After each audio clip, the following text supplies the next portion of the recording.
আসসালামু আলাইকুম রহমতুল্লাহি ওয়া বারাকাতুহু। ভারতের উগ্রবাদী হিন্দুরা কতটা ভয়ঙ্কর, কতটা জানোয়ার, কতটা নরপিশাচ, এই ভিডিওটা দেখলে আপনারা অনুমান করতে পারবেন। ইসরায়েলের ইহুদি মানুষ জানোয়ার, আর ভারতের উগ্রবাদী হিন্দু, তাদের মধ্যে কোনো পার্থক্য নেই। এই ভিডিওটা দেখলে আপনারা সেটা অনুমান করতে পারবেন।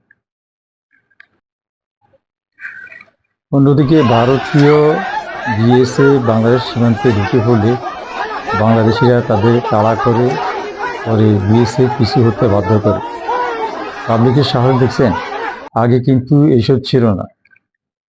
বিগত বিএনপি সরকারের আমলে এবং বিগত আওয়ামী লীগ সরকারের আমলে আমাদের তখন তো ছিল বর্ডার গার্ড, তারা ছিল বিলের মতো।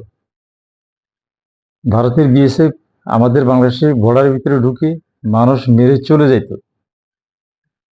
বাংলাদেশ সরকারের পক্ষ থেকে পতাকা বৈঠক ছাড়া আর কোনো সান্ত্বনার বাণী ছিল না। কোনো প্রতিশোধমূলক কোনো কথাও বলতো না, তাদেরকে কোনো আঘাতও করতো না। অর্থাৎ সবাই ছিল ভারতের গোলাম।